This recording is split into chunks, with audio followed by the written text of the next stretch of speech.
Sorry? It's crazy. It's crazy. Okay, we're learning Lila Nishmas Mindel Mari Maskal Revere and Hanasham Nasham Aliyah. We're on the bottom of Kufmen Ches Amud Beis. Let's just read that mission again. Moda Adam is Archosav, is Archav, is Parparosa, Mipiv. A person allowed to count his guests and delicacies orally. Avalom and Exab, but not from a written note. Okay, we're going to get into much more detail about this, and hopefully we'll get around to discussing some possible heterim. But generally speaking, a person is not supposed to be reading a menu on Shabbos. Mephis Adam and Banav and Bnei Veso al Hashulchan. A person is allowed to cast lots with children and member of the household for portions of food at the table. Okay, apparently this was common. I don't know, at your table you have like a tray of chicken, everyone just grabs whatever they want. But, let's say there's only 2 drumsticks and, the kids all want it, and there's only, 3 chicken breasts or whatever it is. So what they would do is they would have like a raffle. They would have a raffle. They'd have your name and your name and your name, and they would pick out pieces, and they'd say, okay, you get this piece, you get that piece, you get this piece based on the raffle. You're allowed to do that on Shabbos. Why you would think you would not be allowed to do so, we'll see tomorrow, God willing. As long as you don't have larger pieces against smaller portions, meaning as long as it's all like, by larger and smaller doesn't mean like a chicken breast as opposed to a drumstick. Like those are more or less the same. We're talking about like very large versus small. We'll see what that's all about again tomorrow. Kohanim are allowed to cast lots for their sacrifices on Yom Tov, avalo alamanos, but not for portions. Okay, we'll also discuss that, God willing, tomorrow. Okay, today we're going to get more into the idea of reading lists and what you're allowed to read on Shabbos, what reading material is allowed on Shabbos and what is not. So my time, what's the reason behind this prohibition about reading a list of on Shabbos about guests or portions? So there's going to be quite a long Gemara going back and forth through a number of different options as to what the machlokes is all as to what the rationale is, and we'll see. There's definitely a machlokes. The question is, what exactly is this machlokes about? Okay, so again, the Mishnah said you can't read off a menu, you can't read a guest list, and there'll be a number of different opinions as to what the reason is. Okay, so first we'll see there's machlokes, and then there's going to be a debate about what the machlokes is actually about. So Rabbi Amar Gezer Shem Yimchok. The decree is because you might erase something from the list. You might say, if a person sees, I didn't have, let's say I was planning on serving, deli roll, and it turns out that I have 15 guests and only have like 4 pieces of deli roll. So forget it. I'm going to take that off the menu so that I'm going to be able to, because that way I'll make sure not to serve the deli roll. Okay, so that's the idea of erasing. And that maybe I'm going to have more guests and I'm not going to have enough food for it, so I'll take that food item off of the list. It's part of a general rabbinic decree against reading common documents. Okay, the most straightforward approach is that we're talking about business documents. Any form of business documents cannot be read on Shabbos. Okay, so included in that is reading a menu. A menu is a form of, granted it's not business, but it's a form of like some organizational type of document, and therefore that would be included in that decree. Okay, yeah. It's interesting the Rabbi's idea here, because you're just reading the list. You don't have any other implement to make any adjustments to it. True. We're making True. Based on something that is not actually. It's a. There's a few circles around. Right. You're saying you don't have an eraser in your hands. Right. Okay. Yeah. So the truth is there are those. There's 2 heterim which I'll just mention again. Ideally, a person really should not be reading from a menu list, but there are 2 heterim that are mentioned by poskim. One is, and I think this is to your point, if you're glancing at it, if a person's just glancing at their menu, which is probably more common in modern times, when a person, the reason they're looking at their menu is not because they're going to switch something out, it's because I don't remember what I wanted to serve for this meal, especially again like a 2 or 3 day Yom Tov, like which meal am I putting this? Oh, okay, fine, cool, right? I'm not like sitting there studying it, analyzing it, so it's not exact, but it's along the same lines. Like then I'm not going to go and grab something. So that might be one of the allowances that is that some of the poskim mention that if I'm just glancing at it, they say that. They say also that it's a sudas mitzvah, and maybe the Mishnah was talking about a non-sudas mitzvah, which is a little bit hard. So that's a harder heter because we're talking about a Shabbos meal. Presumably it's a sudas mitzvah, but okay, that's another possible thing. But they also mention, I guess I mentioned them all now. Rav Elyashiv I think mentions that nowadays, we prepare so much food. Our regular portions are typically so large that you're not going to typically come into a scenario where like, there's not enough deli roll, even if I have like 2 or 3 more guests. Like, okay, you prepare something, usually not preparing like exact portions for each person. Typically you have like robust portions, like your Shabbos meals are typically going to have like a little bit extra, and therefore even if some extra guests come, you're not going to all of a sudden pull a certain dish from the meal. Presumably you're still going to serve it. Okay, it won't necessarily serve everyone. It's not necessarily going to impact things. So even the whole gezerah of maybe you'll erase it wouldn't necessarily apply. So again, those 3 reasons do provide some allowance for having menus that are not covered. We'll see. It's still probably better. No, not probably. If you're a caterer, though, it might be different. Yeah, that's a good point. If you're a caterer, that might be different. That's a very fair point. Yeah. Yeah, those reasons would not necessarily apply if you're a caterer. Yeah. Very true. Very true. Okay, so my benai, what's the nafkamina between these two opinions? Let's say a person wrote it on the wall, high up on a wall. According to the one who says that a person might come to erase it, lo chayshinan. There's no concern if I put it up really high. In other words, any scenario, according to Rabbi Bibi, who says the issue is erasing, anytime I put it in a place where I can't erase it, either A, let's say I cover it, right? So I cannot erase it, it's covered in a plastic bag, or I put it up really high, okay, lo chayshinan. If it's part of the decree against reading common documents, chayshinan, it's still going to be included. Ask the Gemara, Lamada Amar Shema Yimchok. But according to the one who says, according to Rabbi Bibi, who says the prohibition is a person might come to erase it, Neicho Shema Yikra. Why isn't he concerned about reading common documents? And like, what about that? Visu L'Shema Yimchok Lo Chashinan. According to because it's we said according to Rabbi Bibi, if I put it high up, I'm not concerned I'm going to erase it. Vatani was taught in a Mishnah, Lo Yikra Lo Or Haner. We learned in the Mishnah all the way back when that you're not allowed to read by a lamp on Shabbos, okay, a lamp that could be tilted on Shabbos, you're not allowed to read by it. Vamar Rabba, and Rabba said about that brisa, afilu gavoa shtei komos, even if it's twice the height of a person, afilu gavoa shtei mardos, even if it's the height of 2 ox goads, very high, afilu asar batim zelgavizeh, even if it's 10 houses on top of another, lo yikra, you're not allowed to read it. In other words, Rabba says whenever there's the decree, we don't distinguish between the heights. In other words, once the rabbi said you can't use something because you might go ahead and do something usher with it, they don't distinguish between how far it is from you. They make general decrees, and therefore, in as much as by lighting a candle, you're not allowed to read by reading by a candle. You can't do it even if it's very high. Here too, if the issue is you might erase it just because it's high, Rabba's telling us it shouldn't be allowed. So the bottom line is we're troubled by these answers. The Gemara is going to give a new answer. Really, you wrote it on a regular place, but you wrote it on the wall. Okay, I guess back in the day their walls were much more, I don't know. They could write something on it, erase something on it, right? Their walls were not like, imagine, you write your menu on your wall, someone would have a heart attack. But the bottom line is like, okay, you're allowed to write, they write into the wall, then they scratch it out or whatever it is. So Lamana Mashama Yimcha, of course, the one who says you might erase it, Chashinan. There's a concern because, people are writing things on the wall, then they'd erase it from the wall, etc. Lamada Amar Shama Yikra, according to the one who says it's part of the decree against common documents, Lo Chashinan, Guda Mishtar. Writing on a wall is not the same as reading a common document. In other words, if the whole concern is this general decree against reading business documents are not written on walls, right? And therefore, that's not included in that decree. Okay, so ask the Gemara. According to the one who says that you might come to read common documents, why is he not concerned? Why is the buyer not concerned that a person might erase it? Right? So now we're back. Now we just flip the question. So Eli Kibanai, you're right. The Gemara says we have to come up with a different case where there is going to be a disagreement between Rabbi Bibi and Abaya. Dechayik atavla vampinkas, where a person wrote it, engraved it on a board or on a tablet, right? So meaning they had like these writing, clay, whatever type of things, where they would like engrave into it. Lamanda Mashama Yimchok Lo Chashinan. According to the one who says that it's because you might erase it, we're not concerned because this is the type of writing that is not easily erased. It's like you're engraving ultimately. Lamanda Amar Shama Yikra, but according to the one who says that it's part of a decree about reading common documents, Chashinan, there is a concern because it's because people do write business documents on a tavla, on like a tablet, and therefore it's part of that decree. Ask the Gemara further. But according to the one who says you might come to erase it, why is he not concerned about common documents? In other words, you're telling me right now that according to Rabbi Bibi, since the only issue is erasing, if it's written on a non-erasable surface, it's okay.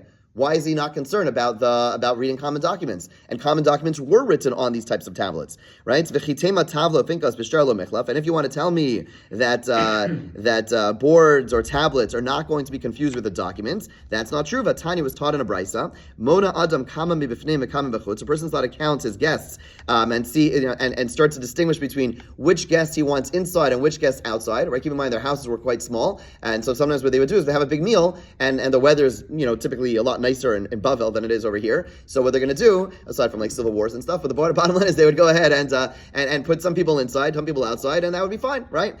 So a person counts how many are inside, how many outside. And they start counting how many portions they're going to place before them. By reading from a list on the wall, you're allowed to do so. But not from a list written on a board or tablet. So they have a brisa that says you are not allowed to read from a board or tablet. So Hechidami, what are we talking about? Ilema dechsiv michtav. If you want to say it was written in ink, maishnahacha umaishnahacha. What's the difference if it was written on a wall or it was written on a tablet? If it's written by ink, they could both be erased. El lav dechayik. Rather, Brisa must be talking about a case where it's engraved on the wall or engraved on the tablet. Viktani michtav shal gavi kosel, and it says you're allowed to read from the wall. Va'lo michtav shal gavi tavla. Ufinkas, but you're not allowed to read on the border tablet. So you see that everyone should agree that reading from a border tablet is similar to that of a document, and therefore should not be allowed. So again, we're back to the problem, like what's the nafkamina between these two opinions who say Shema Yimchok? They should both agree to some degree to the other opinion. So what's the case that they're actually arguing about? So rather, we come back to saying that they wrote it high up on the wall. And you said, wait a second, according to Rabbah, who holds that, remember Rabbah was the one who said about a candle, when you're reading by a candle, he said, it doesn't matter, once the rabbi's made a decree, it doesn't matter how high it is, it's going to be included in the decree. So to Rabbah Tanaihi, Rabbah is not agreed upon by everyone. You can't ask a question of Rabbah because Rabbah is actually a machlokas. Tanaim, the Tanya was on in Brisa, 149a3. Mona Adam es orchosav es parparosim and piva valomenik stuff. Persons ought to count as guests and the food and the menu orally, but not from a written note, not from something written. Rabbi Acha matrim iksav shal gavi kosel. Rav Acha allows it to be written on the wall. Heichi dami. What are we talking about? Ilema dichsiv mitata. If it's written down low, lechash mayimchok. Rav Acha should be concerned that you're going to erase it. Alav the kasav amidli. It must be the Bryce is referring to a case where the person wrote it up high, and Rav Acha saying it's allowed. Ushmamina de Rabba Tanaihi. Shmamina, and it comes out that what Rabbah is that Rabbah's halacha about the rabbi is not distinguished between low and high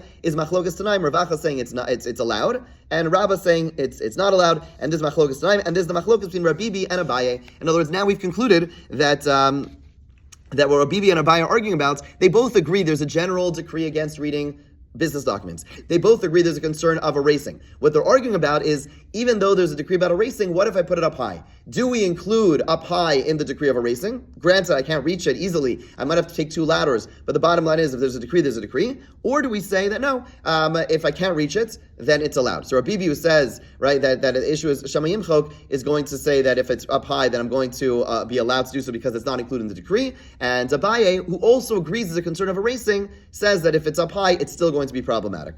Make sense? That's where we leave off. Fine. When did we first bring up Rabbah's idea? We just brought it up now. No. We brought it up in it was the first question we asked, right? If we said L'Shema Liyimchok on the first time we on 149a1. Right, we said, even if you say not erasing, it's too high. Right, now we're rejecting that. That's what we're coming back to. You brought up the higher of it. Exactly. So now we reject that. Okay. Bani Tanai Kani Tanai, and this dispute is connected to the following disputes. The Tanya and the Brisa in Roim B'Mara B'Shabbos. Person's not to look into a mirror on Shabbos. Why? Because you might come to cut your hair. You might look and you're like, oh my gosh, I forgot to cut like this patch of you ever finished shaving and like whoopsie, you skipped a whole spot, right? That's why I have a beard. What's it called? But you skip a spot and like now it's Shabbos. Like what do you do, right? So Rav Meir Matir B'Mara V'Kavua B'Koser. Meir says it's allowed in a mirror that's fixed on the wall. Okay, it's fixed on the wall, it's allowed. A handheld is not allowed. What's the difference between a mirror that's fixed on the wall and a mirror that is movable? Because if it's fixed to the wall, then by the time you go ahead and get your scissors, you're going to remember, right? She'ena kavua nami. But then the Gemara asks, wait a second. Granted, it's true, it's easier to move around the mirror, but still, by the time you go get the scissors, you'll remember. So Gemara says, so Gemara says, no, you're right. We're not. It's not. So initially, we tried saying. Let's just go through the steps. What we're saying initially is that when there's a decree, like how far reaching is the decree? That seems to be the point, right? In other words, if we have a decree against looking in a mirror, so those who are in the worldview of Rabbah would say across the board, doesn't matter, attached, not attached. We make a decree. Whereas the world of Rabibi and Rav Acha would say no, it's going to be limited to circumstances which are much more problematic, but circumstances which are not going to be as problematic are not going to be included in that decree, right? But the Gemara asks, at the end of the day, attached, not attached, each time you have to go get scissors. You're not walking around with scissors during the day on Shabbos, right? So if you look in the mirror, you see a spot, then you're like, okay, you're going to go and get your scissors or shave or whatever it is. So when it says, we're dealing with a metal mirror. We're talking about something else. We're talking about something else. And that is that we're talking about a teaching from Rav Nachman, Amar Rabba Baravua, Amar Nachman, Amar Rabba Baravua, Mibnei Ma Amru Mara Shemaltechas Asura. Why did they say that a metal mirror is forbidden? Because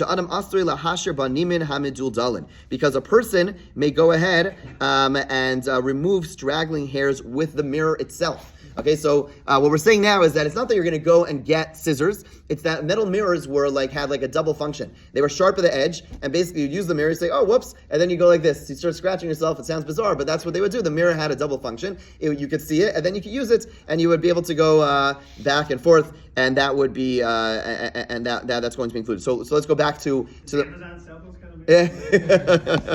so bottom line is, what do we see from here? That Rav Meir holds that in a situation where that there's a decree. I'm going to use something for an asur purpose, but in a situation where it's attached, therefore it's unlike we're not going to assume I'm going to detach, or it's very difficult to detach it. I'm not going to go ahead and do so. That's more similar to those who argue with Rabbah. And then there's the Rabbah type of thinking, which says no, we make a decree, we hold on to the decree. Now a lot of the Rishonim ask over here, what's going on? How can a man use a mirror? It's asur. A man's not allowed to use a mirror. It is considered a woman's apparel, and that's included in a woman's activity. And the poskim, therefore, some of them amend this and say, yeah, we're not talking about a man, even though it's all said in the masculine. It must be talking about a woman, because a man would be asur anyways. Forget Shabbos, asur gamor.